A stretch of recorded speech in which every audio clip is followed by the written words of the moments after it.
Coming up on NewsVision, Hurricane Melissa runs rapidly through Jamaica, leaving the local communities in extreme danger. The entire Jamaica has felt the brunt of Melissa.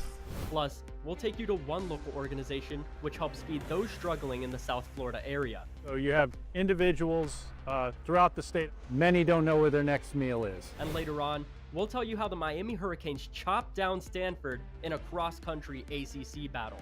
All these stories and more on our show tonight on NewsVision.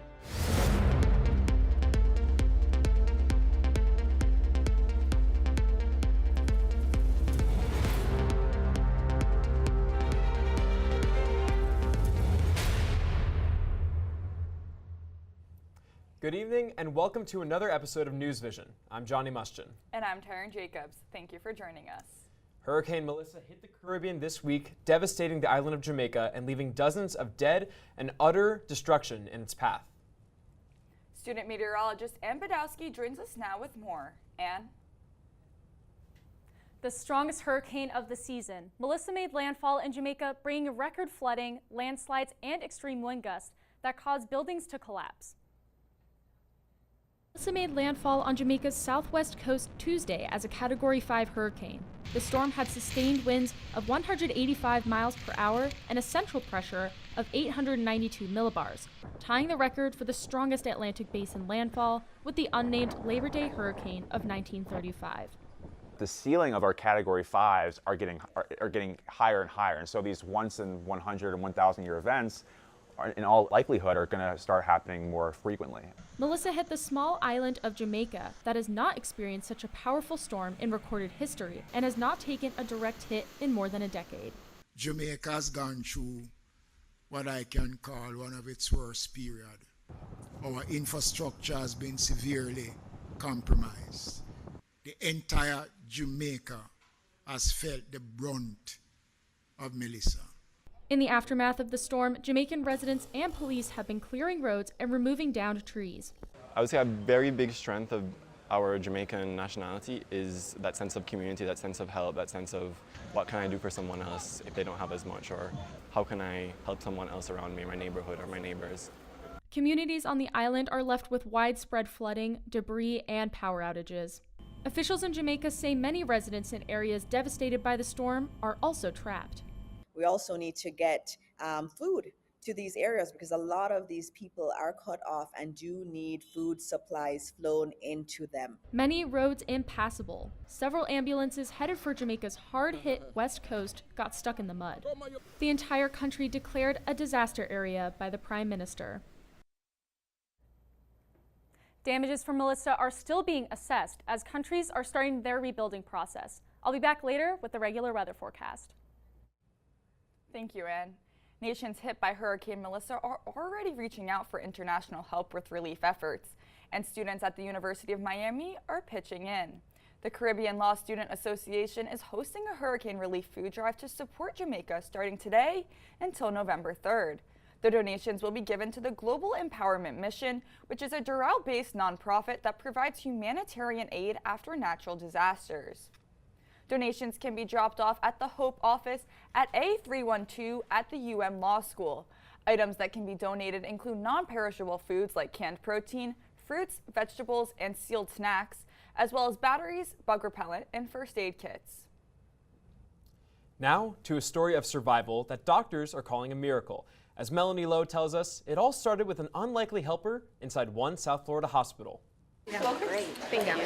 What started as a normal morning for Priscilla Timmons, her life changed in an instant. The 27-year-old suffered a massive pulmonary embolism that caused her heart to stop for 42 minutes. Doctors at Memorial Hospital West say Priscilla had no heartbeat and little chance of survival. I just remember when I did go down, I was able to text my mom, and I was able to get help from her then. It was pretty terrifying, yes. Disbelief, and I was very nervous, and I just tried to keep positive thinking that she was going to be okay.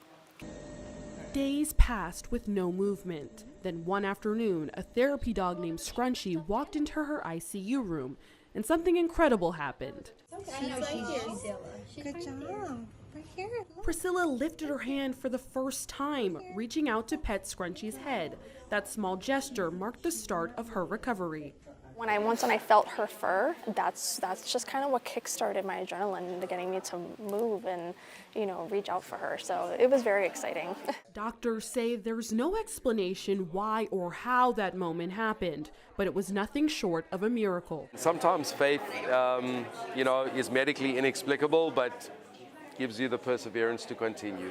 And doctors say Priscilla's first sign of life was when she reached for Scrunchy's paw. And that's why hospitals invest in these programs, because sometimes these dogs' presence can reach patients long before medicine can. So we have stories all over on how this has helped somebody do something that they couldn't do.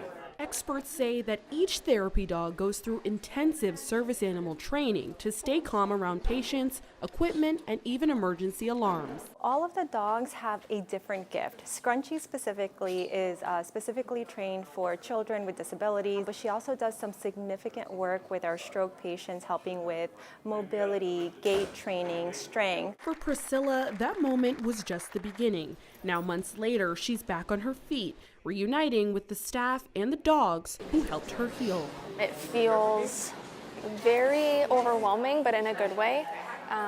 Being able to see the dogs that kind of kick-started me to be able to move was breathtaking. At Memorial Hospital West, a simple touch turned into a second chance and a reminder that healing sometimes starts with a paw, not a prescription. Melanie Lowe, UMTV. October is Domestic Violence Awareness Month, and here at UM, students are raising awareness through the Clothesline Project, a global effort that turns t-shirts into messages of survival and support. The event is hosted by the Counseling Outreach Peer Education, or COPE. It allows participants to decorate t-shirts that represent their experiences through messages of support. The t-shirts are hung side by side on a clothesline, each shirt color representing different types of violence or experiences. It's really powerful to be here just to support victims of sexual violence. I think it's really important for us to stand as a community in support of those who maybe feel like their voice is not being heard. The Clothesline Project also serves as a reminder that conversations about violence and mental health must not be overlooked. For all fans of the reality show Love Island, a new bombshell has entered the villa, but not in Fiji. On Monday, Love Island star Elon Bibas, who starred in the show this summer, visited Hillel at the University of Miami, drawing in a packed audience of nearly 200 Jewish students. The event focused on mental health, identity, and Jewish pride. Organizers say Bibas's visit offered a chance for students to connect with someone close to their age, using a platform for positivity and self-care. Well, I think it's a great thing, really. It's like to have someone here that we all sort of put a barrier in between the television and us, and see him actually here in person, and so he can share what he believes in. It really brings us down to earth. Bibas also joined the Run Club on campus on one of their training sessions, and he is running in the New York City Marathon this weekend. Horse therapy is gaining popularity nationwide for those in need. And one nonprofit ranch in Coconut Creek has opened fences and opportunities for grieving people. Brian Matute takes us there. At first glance, this looks like a regular horse ranch. But for the children here at Tomorrow's Rainbow in Florida's Coconut Creek, these pastures are more than a playground. They're a place for healing. Behind the fences lies a place where grief takes on a gentler shape. Tomorrow's Rainbow is a non-profit helping children ages 3 to 18 cope with loss, trauma, and grief, using connection with horses. For siblings Noah and Cami Regis, this place became a lifeline when they lost their father. My dada. We were lucky. We found out about Tomorrow's Rainbow almost as soon as it happened. Experts agree that if left untreated, the impact of grief can lead to serious issues such as depression, anxiety, and PTSD. One of the really standout things is that when adults come back to me and tell me I came to Tomorrow's Rainbow as a child and it actually saved my life. Saving lives isn't an exaggeration. For families like the Regises, this ranch brought back joy and hope. They smile more. For a very long time, Noah was not smiling at all, and now he does. Together, even after the darkest of storms, there's always a rainbow. Brian Matute, UMTV. We're going to take a quick break, but don't go anywhere, because when we come back, we will bring you the latest in the Brazen Louvre heist. Plus, we will tell you what happened in Coral Gables when the city tried to mark the end of the Israel-Hamas war. Details when NewsVision returns. I'm an ex-drug dealer, and I'll be your sub today.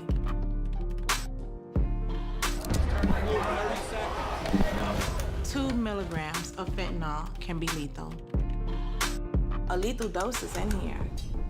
Who gets it, I won't know. It's cheap, it's potent, and it's profitable. The sad reality is, fentanyl is being mixed into everything now. More kids should know.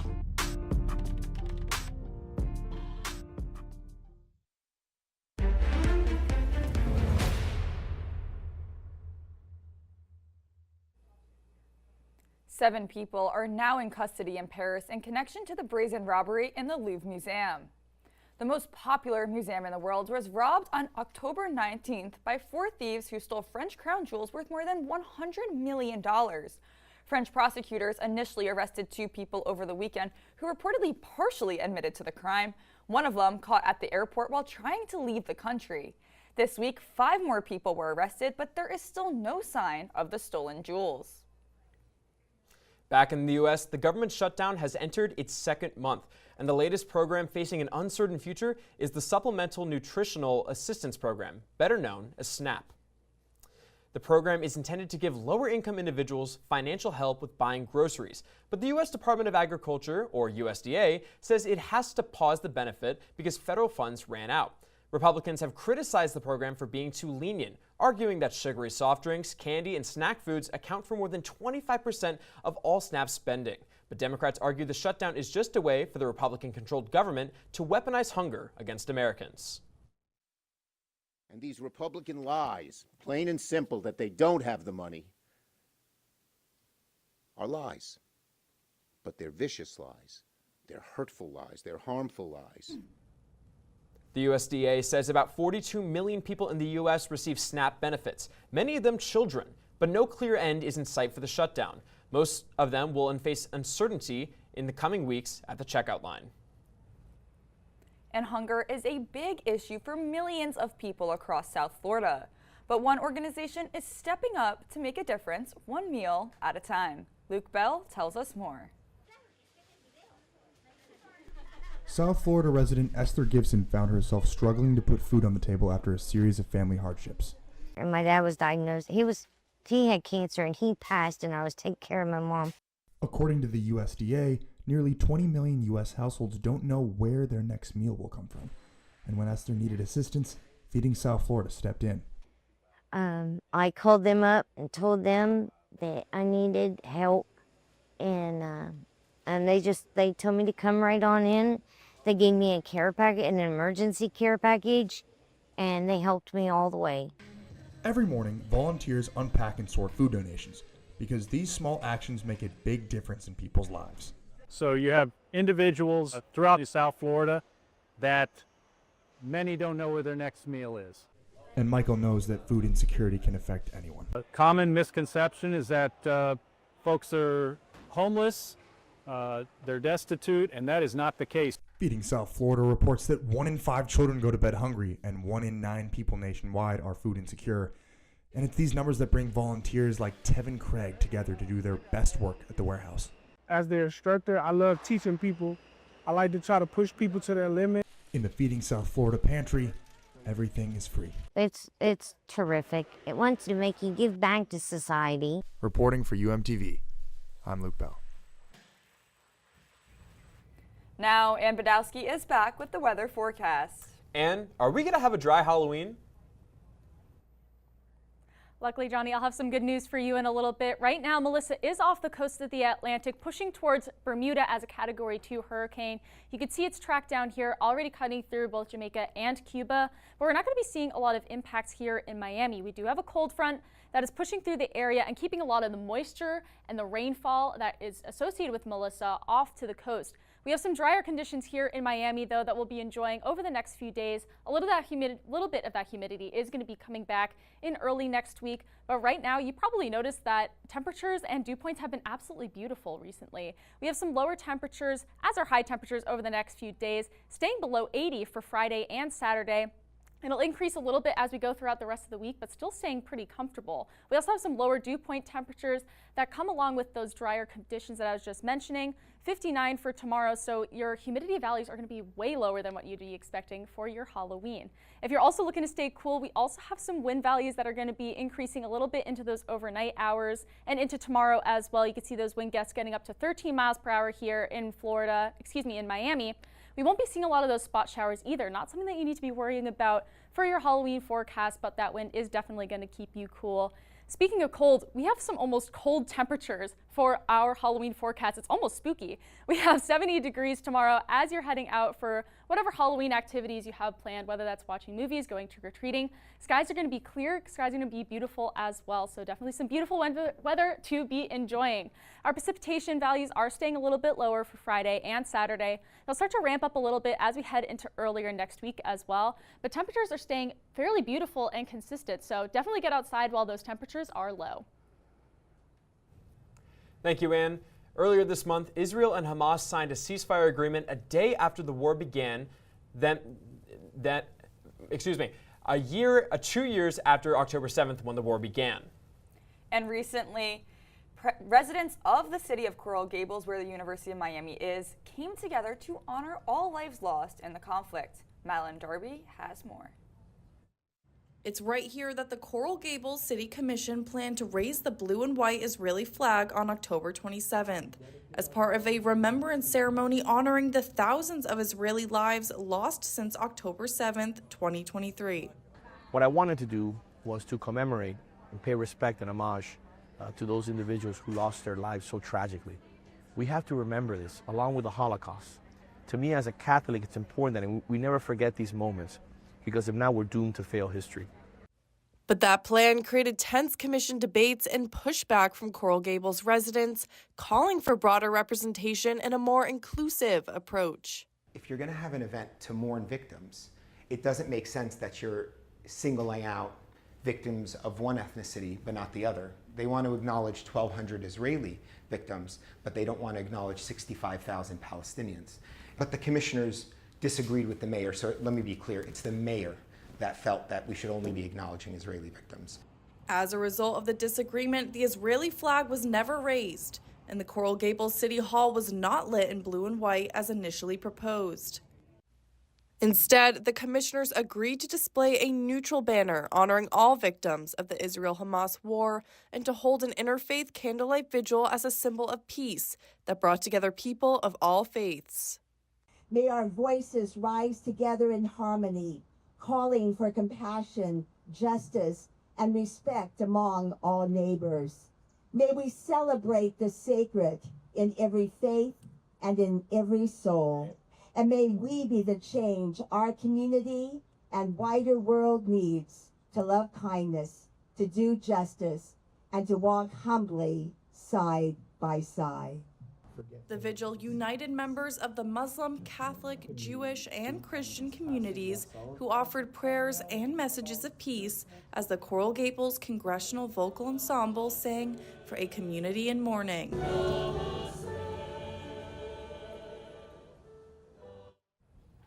And Madeline Darby joins us now live from the Coral Gables City Hall. Madeline, as we understand, getting to that point took some time and debate. You were there. What can you tell us? That's right, guys. It took 3 city meetings over the course of a month for commissioners to come to a consensus, hearing from residents and making changes along the way to create a ceremony that represented the entire Coral Gables community. And although the city ultimately decided not to raise the Israeli flag, Mayor Lago still chose to display one in his office window. a symbol of his continued personal support for Israel. Live in Coral Gables at City Hall, Madeline Darby, UMTV. Thank you, Madeline. Over the past decade, more and more girls have broken into all kinds of sports. I got the chance to meet one high schooler who is breaking down barriers. At first glance, this may look like your typical defensive line. Big guys, shoulder to shoulder. But one of them isn't like the others. Well, you hurt? You hurt a little bit? That's Soraya Lewis, a 5'6", 160-pound girl who plays defensive end at Fort Lauderdale High School. Most girls who break into the sport end up on special teams, but Soraya chose to line up with the boys up front. I like to hit. I like to tackle. I like to be on the line, in the trenches. And so, it's no surprise she got a few strange looks the first time she laced up her cleats and hit the field. I'm not gonna lie, I was scared at first. She came out both of our freshman years, and I saw her. I was like, is that a girl? Some of them took to me pretty easily, and others took to me as like a joke, thinking I would be gone within the first week. But she let her game do the talking. And I saw her like overpowering the other dudes on the team. I was like, damn, that's a strong girl. She's one of our best players, you know, and she shows it every single day. And it's not just her skill on the field, it's the passion behind every snap. She's tougher than a lot of these guys out here, and it's just the fact that she comes willing to work every single day. If she has a broken nail, she's gonna continue playing. If she falls on her butt, she's gonna get back up and play. Despite earning respect of the team, her competition still underestimates her. So much so, she receives threats from the other team she plays, which sometimes forces her to be sidelined. They think she's a joke, like they take her for a joke because she's a girl, obviously. But once they line up against her and they see like she don't play around, like the tone definitely changes. You'll hit with me, right? Sexy Dexy? Above all, this team has given Soraya her second home. They're like my brothers now. I've grown to love most of them like family. What Soraya has done in her 4 years proves that nothing is impossible. Everybody has a trailblazer. Everybody, it needs to start with somebody. So she's that perfect person for it to start. I love to show people that I'm not just here for no reason. I love to see the look on their face when they realize I'm not just a pretty princess that's just here just because the coach said, oh, I can't tell her no. Soraya is hoping to attend the University of South Florida in the spring and then law school. And while she doesn't plan to play football, she wants to remain in the sports industry and become a sports attorney. We will have more sports and more after a short break coming up. We will introduce you to one of the stars of the Hurricanes football team. And later on, up close and personal with the latest viral craze. Stay with us. Every day, thousands of kids start vaping. And I can't let this happen to my kid. So if you want to talk to your kids, you have to get it trending.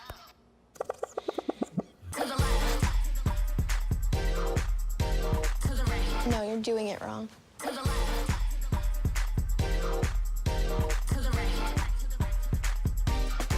Let's go. Can we talk? Yeah, what's up? Visit talkaboutvaping.org for tips on when and how to have the vape talk.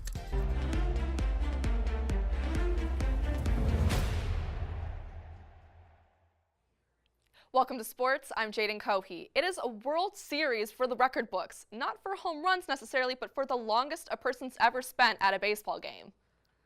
Monday's Game 3 of the World Series between the Los Angeles Dodgers and the Toronto Blue Jays lasted for 18 innings in almost 7 hours. And after 608 pitches and an exhausting game for players and fans, the next would break the tie. Thurman sends a fly ball to center field. Varsho's going back before the clock strikes me. Freeman has ended it. It felt like my swing was getting better and better, and thankfully I was able to get one over. But I don't think we're physically tired. I think you're just mentally tired because you're in it every pitch, and every pitch means something in the World Series and in the playoffs. After 5 games, Toronto leads 3-2. Game 6 is tomorrow at 8 p.m. And on to a much quicker game. The Miami Hurricanes got their fire back after their 42-7 win against Stanford last Saturday. The Canes kicking off proud with their special edition camo uniform to honor the military. Freight Train Fletcher, as Mark Fletcher Jr. has been called, was not going to be held back. With 9 minutes left in the third, Carson Beck makes an easy handoff to Fletcher, and that is a walk-in-the-park touchdown. Stanford defense has nothing on this Freight Train. He puts one hand up to the sky and another touchdown for the Hurricanes. He ends with 3 touchdowns and 103 rushing yards. The Hurricanes hold on to their top 10 AP ranking, and the Canes will kick off again on Saturday against Southern Methodist University in Dallas, Texas at 12 p.m. Mark Fletcher Jr. feels that Miami's spirit even off the field. He continues to inspire others as he makes Hurricanes history.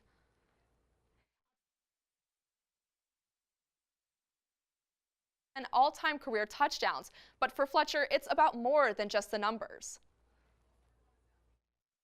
Watching Sean Taylor, watching, Devin Hester, watching all these great players, and it was just like man, it's crazy that I'm in, that position. Like, little kids get to look at me. That's Mark Fletcher. It's just a blessing. And Fletcher says he wants to continue building on that legacy and continue inspiring the next generation of Miami greats. Thank you, Jaden. Halloween is tomorrow, and monsters are a top of mind for many. And as Amanda Muhammad tells us, one viral toy has added the spooky season buzz. Depending on who you ask, these viral new toys are either the cutest collectible or a strange obsession. Labubu's are collectible plush toys created by Hong Kong illustrator Kae-Sing Leung and art and toy fusion company How to Work in 2015. In 2019, Labubu collaborated with Beijing toy company Pop Mart, increasing their popularity across Asia. The toy reached the US when social media influencers began posting unboxing videos online, and celebrities began wearing them as purse charms. Sydney DiLoretto has 3 Labubus, and they don't just sit at her home. I feel like it goes with everything. This is the one I keep on my bag at all times, and then these 2 depending on my outfit, I change it out. But these fuzzy friends are more than just a fashion statement for the people who are obsessed with them. Thanks to local artists like Jonathan Martin, Labubus are getting fashion statements of their own. The customization of them or tattooing them, the piercings, the tooth gems, I think that's the way to really, individualize them. Jonathan opened his tattoo studio in Hialeah during the COVID-19 pandemic.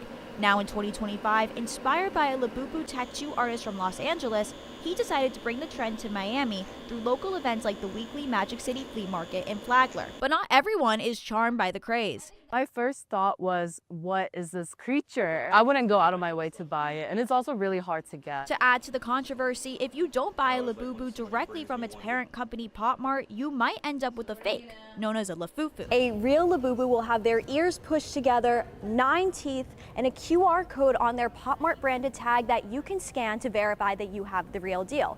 But a Lafufu will have their ears pushed further apart, have anywhere between 8 to 10 teeth, and even if they have a Pop Mart branded tag, it will not have a QR code. According to an August 2025 article by Business Insider, Labubu is on track to sell $1 billion worth of products this year.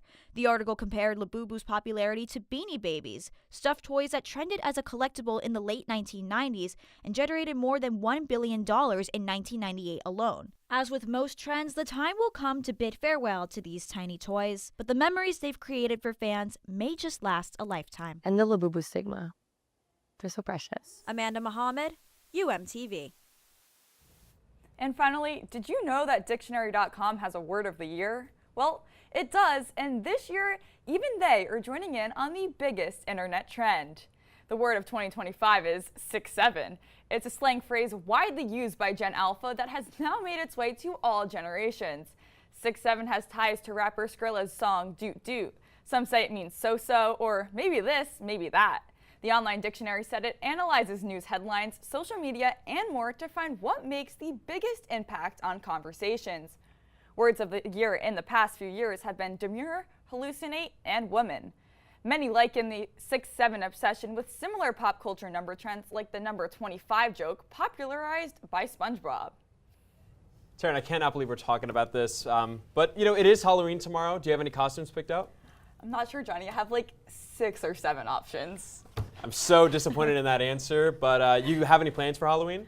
I'm actually going to Dallas tomorrow, so having a little Southern Halloween. That's got to be fun. Well, I'm actually going to Studio C to go watch Off the Wire after this, which I'm pretty sure everyone here in the studio and everyone in the control room is as well, and you all should too, because Off the Wire, it's a great show. Halloween episode coming up. But I'm happy you're going to Dallas, and hopefully you get there.